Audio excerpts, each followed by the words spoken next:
अस्सलाम वालेकुम my YouTube family, कैसे हैं आप सब? ठीक हैं? आई होप आप सब ठीक होंगे, खुश होंगे। Welcome back to my YouTube channel, welcome back to another vlog. आज आप देख रहे होंगे कि मैंने गोट की जगह को भी चेंज कर दिया और मैंने अपने डक्स को भी खोला हुआ था और किटन्स भी सब एक साइड पर थी। तो मैंने सोचा कि आज इनको एक जगह पर इकट्ठे डाइट देती हूँ। तो सबसे पहले मैंने किटन्स को उनकी डाइट दे दी थी और यहाँ पर छुटकों को देखें कैसे इतना ज़्यादा तेज़ बना हुआ था। खाने के पीछे इनकी आपस में बहुत ज़्यादा झगड़े होते हैं। और यहाँ पर मैंने डक्स को भी उनकी डाइट दे दी थी गोट के पास और गोट को भी उसकी डाइट दे दी थी।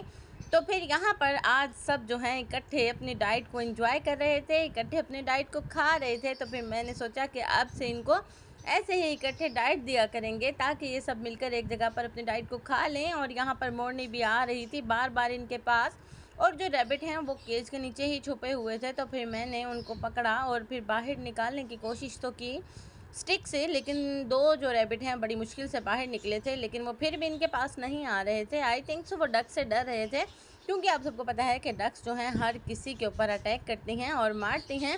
ये तो शुक्र है कि उन्होंने फ़िलहाल बकरी को कुछ नहीं कहा, अपने डाइट को खाने के चक्कर में लगे हुए थे। और यहाँ पर सब जो है अपनी डाइट को खाने में फुल मगन थे। और यहाँ पर डक्स ने अच्छा खासा मैसी कर दिया था, पानी जो है वो फेंक रही थी और साथ में अपनी डाइट को भी खा रही थी। होप सो आपको मेरी वीडियोस पसंद आ रही होंगी, तो जल्दी से जाकर चैनल को सब्सक्राइब कर दीजिए, वीडियो को लाइक कर दीजिए और प्यारा सा कमेंट कर दीजिए। अगर आप सब कहेंगे तो मैं डेली अपने डक्स को, अपने कैट्स को, अपने रैबिट्स को, अपने गोट को एक जगह पर ही उनकी डाइट दे दिया करूँगी। अगर आप सब मुझे कहेंगे तो मैं ऐसा ज़रूर करूँगी, वरना फिर जहाँ जहाँ पर इनके केजेस हैं वहीं पर इनको डाइट दे दिया करूँगी। उनका पेट जो है बिल्कुल भरने को नहीं आ रहा था और उनका बस नहीं चल रहा था कि आज जी भर के वो खा लें अपनी डाइट को, क्योंकि काफ़ी दिन बाद हमारी जो डक्स है वो आज खुल गई थी और कुछ दिनों से मैं उन्हें बिल्कुल भी नहीं खोल रही थी। और यहाँ पर डक्स जो है मेरे पास आने से थोड़ा सा दूर चली गई थी और फिर सब पिजन जो है अपनी डाइट की वेट में बैठे हुए थे। तो फिर मैंने सोचा कि लगे हाथ इनको भी इनकी डाइट दे देते हैं, ये भी वेट कर रहे हैं। तो फिर इनको भी इनकी डाइट दे दी थी, पहले डाइट दे दी थी तो फिर बाद में इनके पास पानी रख दिया था, क्योंकि इनसे भी वेट नहीं हो रहा था, डाइट का वक्त था।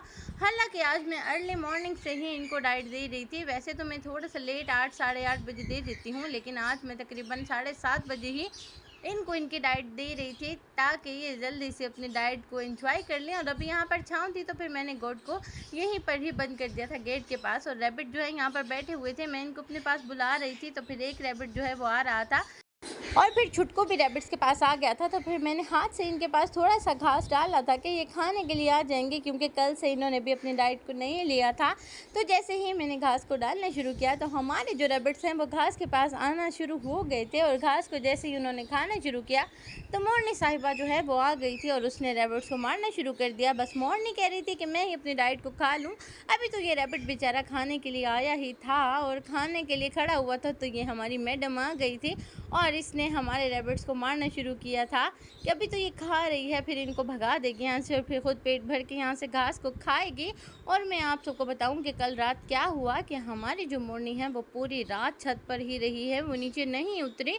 मैं समझी थी कि शायद नीचे उतर गई होगी और अपने केजेस के ऊपर बैठ गई होगी, लेकिन जब मैंने 10 बजे रात को देखा तो हमारी मोरनी जो है वो छत पर ही बैठी हुई थी और नीचे नहीं आई थी। तो मुझे ये थोड़ी सी टेंशन हो रही है कि हमारी जो मोरनी है वो कहीं हमें छोड़ कर ना चली जाए और इसको इसका पार्टनर जो है वो जल्द ही ला कर देना पड़ेगा, क्योंकि आजकल जो है मोर के पर गिराने का सीज़न है। तो मैं चाह रही थी कि जब मोर के पर पूरे आ जाए मैं तभी मोर को लेकर आऊँ, लेकिन मुझे लगता है कि उससे पहले ही लाना पड़ेगा, क्योंकि वरना ये मोरनी जो है हमें धोखा देके जाने वाली है। और फिर शुक्र है कि खैर सुबह उतर गई थी और अपने दाने को, अपनी डाइट को एंजॉय कर चुकी थी। और यहाँ पर डक्स फिर से अपनी डाइट को खाने के लिए आ गई थी और इनका जी नहीं भर रहा था आज डाइट से, और क्योंकि काफ़ी ज़्यादा हैप्पी भी थी बाहर आकर, क्योंकि काफ़ी दिन बाद इनको खोला था। और गोट है वो भी मज़े मज़े से अपनी डाइट को एंजॉय कर रही थी। कल शाम मैंने इनको किचन वेस्ट दिया था और घास बिल्कुल भी नहीं दिया था और अच्छा खासा किचन वेस्ट दिया था, जो कि इन्होंने पेट भर के खा लिया था। तो सुबह में मैंने इनको ये वाला घास दे दिया था, जो कि मैंने कल शाम को ही मंगवा लिया था। और अभी यहाँ पे मैडम को देखें कि मज़े मज़े से अपनी डाइट को खाना शुरू हो गई है, लेकिन आजकल बहुत ज़्यादा परेशान करने लगे हैं। क्या मैं इसे केज में बंद करके रखूँ? और यहाँ पर हमारा ओरियो भी आ गया था और छुटकू भी आ गया था। छुटकू तो बहुत ज़्यादा इनके साथ अटैच हो गया है और रैबिट भी जो हैं फाइनली हमारी मैडम से बचकर यहाँ पर घास खाने के लिए आए ही थे। और फिर मैंने सोचा कि बाकी सब पेट्स को भी उनकी डाइट दे देते हैं, इनका क्या कसूर है। ये भी अपने डाइट के वेट में बैठे थे और जैसे ही आज मैं अपने बर्ड्स के पास, अपने पेट्स के पास आई हूँ, तो हमारा जो ग्रीन पैरट है उसने फिर से रिस्पॉन्स करना शुरू किया, जो कि आगे चल के मैं आप सबको दिखाऊंगी। होप सो आपको मेरी वीडियो पसंद आई होगी। तो अभी आप पैरट की आवाज़ें सुने। मिलते हैं आपसे कल नए व्लॉग नई वीडियो में। अब तक के लिए मुझे दीजिए इजाज़त और आप हमारे पैरट्स की बातों को मज़े मज़े से सुनते रहें। मिठू मिठू मिठू।